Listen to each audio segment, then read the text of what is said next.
ये बैरिकेड तोड़ दिया है। गोली मार दीजिएगा ना, कहीं नहीं जाएगा, गोली मार दीजिएगा, कहीं नहीं जाएगा।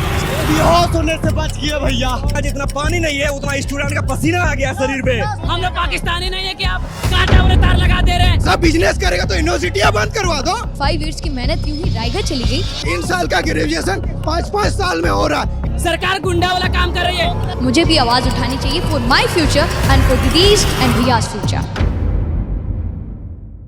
फिर एग्जाम, फिर रिजल्ट और उसके बाद एक बार फिर से सड़कों पर उतरे हजारों बच्चे। लेकिन इस बार प्रोटेस्ट दिल्ली में नहीं, झारखंड में हुआ, जहां वाटर कैनन चले, टीयर गैस का इस्तेमाल हुआ और एक बार फिर पुलिस और स्टूडेंट्स के बीच आमने सामना हुआ। स्टूडेंट्स हंगर स्ट्राइक में हॉस्पिटल पहुंचे और गवर्नमेंट ने बिना किसी प्रूफ के 98% डिमांड्स मान ली गई है, ये अनाउंस कर दिया गया। लेकिन क्या वाकई डिमांड्स मानी गई? क्या सच में स्टूडेंट प्रॉब्लम्स को कंसिडर किया गया?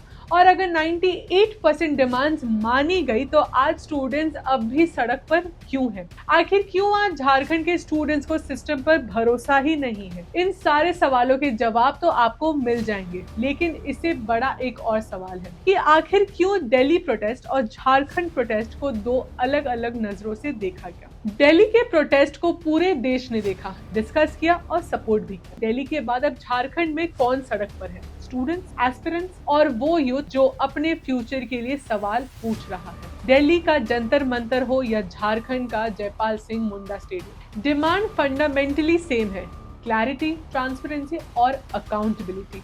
क्या स्टूडेंट प्रोटेस्ट को राजनीतिक चश्मे से देखना ठीक है? अगर आप नोटिस करोगे तो पता चलेगा कि दोनों प्रोटेस्ट में एक कॉमन पैटर्न था। पॉलिटिकल लीडर्स और अपोजिशन वॉइसेस ने सपोर्ट किया, सोशल मीडिया पर डिबेट हुई, प्रोटेस्ट को लेकर क्रिटिसिज्म भी हुआ, लेकिन एट द एंड स्टूडेंट की डिमांड्स नेशनल कन्वर्सेशन का पार्ट बन गई। बट द डिफरेंस इज, यहाँ इशू था गवर्नमेंट रिक्रूटमेंट एग्जामिनेशंस का, और ये डिफरेंस छोटा नहीं है, क्योंकि झारखंड जैसे स्टेट में गवर्नमेंट जॉब एक स्टूडेंट के लिए सिर्फ करियर ऑप्शन नहीं होता, स्टेबिलिटी का सबसे बड़ा चांस होता है। इसलिए जेपीएससी और जेएसएससी का एग्जाम सिर्फ एक कॉम्पिटिटिव एग्जाम नहीं है, इसके साथ हजारों फैमिलीज की एक्सपेक्टेशन जुड़ी होती है। पहले डीले, फिर कंट्रोवर्सी, फिर एलिगेशन और फिर स्टूडेंट्स का एक ही सवाल, हम जिस सिस्टम पर अपना फ्यूचर डिपेंड कर रहे हैं, क्या वो सिस्टम वाकई डिपेंड करने लायक है? इसी फ्रस्ट्रेशन का लेटेस्ट फ्लैश पॉइंट बना 14 जेपीएससी प्रीलिम्स एग्जाम। स्टूडेंट ने एलिज इरेगुलरिटीज को लेकर क्वेश्चंस रेज किया,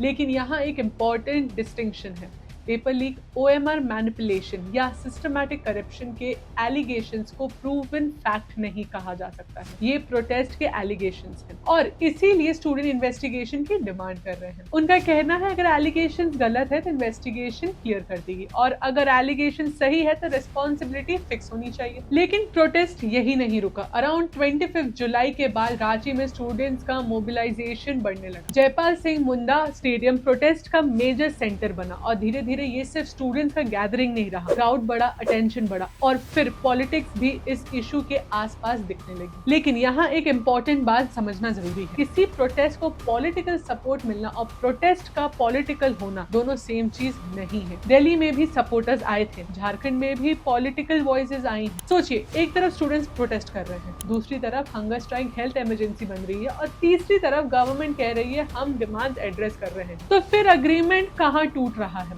मल्टीपल राउंड्स ऑफ टॉक्स के बाद गवर्नमेंट ने मेजर अनाउंसमेंट किया। 14 जेपीएससी प्रीलिम्स एग्जाम कैंसिल, 2023 और 2025 के जेपीएससी बैकलॉग एग्जामिनेशन को भी कैंसिल करने का decision. CID investigation, fast track courts और रिक्रूटमेंट रिफॉर्म्स के लिए एक्सपर्ट कमेटी। आईआईएम रांची और एक्सएलआरआई जैसे इंस्टीट्यूशंस के एक्सपर्ट्स को रिफॉर्म में इन्वॉल्व करने की बात भी सामने आई। सुनने में तो लग रहा था अब प्रोटेस्ट खत्म हो जाना चाहिए, लेकिन हुआ उसका एकदम ही उल्टा। स्टूडेंट्स ने प्रोटेस्ट कॉल ऑफ नहीं किया। क्यों? क्योंकि गवर्नमेंट के अकॉर्डिंग अराउंड 98% डिमांड एड्रेस हो चुकी थी, लेकिन स्टूडेंट्स के अकॉर्डिंग सबसे इंपॉर्टेंट डिमांड अब भी पेंडिंग थी, CBI probe, specially JSSC CGL को लेकर, और यही बन गया पूरे प्रोटेस्ट का biggest point of disagreement. Government का स्टैंड, सीआईडी इन्वेस्टिगेशन और दूसरे मैकेनिज्म से एक्शन लिया जा रहा है। स्टूडेंट का स्टैंड, हमें स्टेट लेवल इन्वेस्टिगेशन नहीं, इंडिपेंडेंट सेंट्रल इन्वेस्टिगेशन चाहिए। और यहीं से एक और अनकंफर्टेबल क्वेश्चन आता है, अगर गवर्नमेंट ने इतनी डिमांड्स मान ली तो क्या स्टूडेंट्स अनरीजनेबल हैं? या फिर अगर स्टूडेंट्स की डिमांड अब भी पेंडिंग है तो क्या गवर्नमेंट के लिए 98% का फिगर इनफ है? यही वो ग्रे एरिया है जहां कंट्रोवर्सी शुरू होती है। और इसी कंट्रोवर्सी के बीच जेपीएससी के अंदर भी मेजर डेवलपमेंट्स हुए।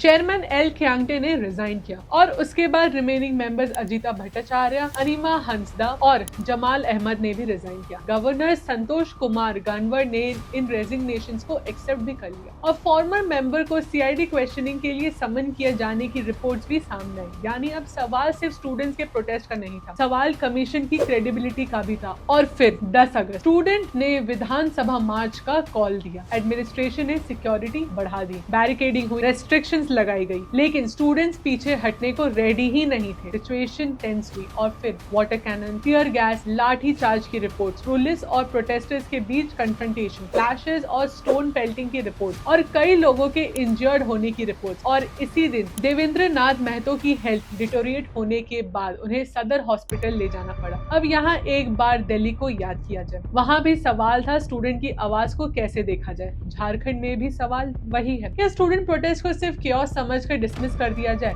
या फिर प्रोटेस्ट के पीछे जो एजुकेशन और एम्प्लॉयमेंट क्राइसिस है उसे भी देखा जाए। क्योंकि प्रोटेस्ट का तरीका कंट्रोवर्शियल हो सकता है, लेकिन स्टूडेंट का ओरिजिनल क्वेश्चन फिर भी वही रहेगा, क्या मुझे फेयर चांस मिलेगा? और गवर्नमेंट जॉब एस्पिरेंट्स के लिए ये क्वेश्चन बहुत ही बड़ा है। सालों की प्रिपरेशन, पेरेंट्स का पैसा, मल्टीपल अटेम्प्ट्स, एज लिमिट और एक एग्जाम के रिजल्ट पे फ्यूचर का डिसीजन। इसलिए जब एग्जाम की क्रेडिबिलिटी पे सवाल उठता है, इम्पैक्ट सिर्फ रिजल्ट पर नहीं होता, इम्पैक्ट ट्रस्ट पर होता है। और शायद इसीलिए झारखंड का ये प्रोटेस्ट सिर्फ जेपीएससी का प्रोटेस्ट नहीं है, ये एक लार्जर एजुकेशन क्वेश्चन है। कॉम्पिटिटिव एग्जामिनेशंस पर स्टूडेंट्स का ट्रस्ट कितना स्ट्रॉन्ग है? क्या एग्जाम कैंसिल कर देना इनफ है? क्या इन्वेस्टिगेशन अनाउंस कर देना इनफ है? और क्या गवर्नमेंट और स्टूडेंट के बीच रेजोल्यूशन सिर्फ डिमांड एक्सेप्ट करने से आ सकता है क्या, या उसके लिए ट्रस्ट भी रीबिल्ड करना पड़ेगा? आज की सिचुएशन को एक लाइन में अगर मैं समझूं तो गवर्नमेंट ने मेजर स्टेप्स अनाउंस किए हैं। स्टूडेंट की कई डिमांड्स पर एक्शन हुआ है, लेकिन सीबीआई प्रोब का इशू अनरिजॉल्व है। जेएसएससी सीजीएल को लेकर क्वेश्चंस अब भी है और 10 अगस्त के कन्फ्रंटेशन ने सिचुएशन को और सेंसिटिव बना दिया है। तो अब असली सवाल ये नहीं है कि प्रोटेस्ट कब खत्म होगा, असली सवाल है स्टूडेंट का ट्रस्ट कब वापस आएगा। क्योंकि दिल्ली हो या झारखंड, जंतर मंतर हो या जयपाल सिंह मुंडा स्टेडियम, स्टूडेंट के लिए एंड गोल एक ही है, ट्रांसपेरेंसी। उन्हें सिंपैथी नहीं, बस एक फेयर चांस चाहिए। अगर आप भी मानते हैं कि एजुकेशन और रिक्रूटमेंट सिस्टम पर सवाल उठाना स्टूडेंट का हक है, तो इस कन्वर्सेशन को आगे बढ़ाइए। चैनल को सब्सक्राइब कर लीजिए, लाइक, शेयर एंड कमेंट करना मत भूलिएगा। मैं आपको एजुकेशन सिस्टम को बेहतर करने के लिए सपोर्ट करती ही रहूंगी, करियर गोल्स अचीव करने में आपकी मदद करती रहूंगी। तब तक के लिए स्टे ट्यून्ड।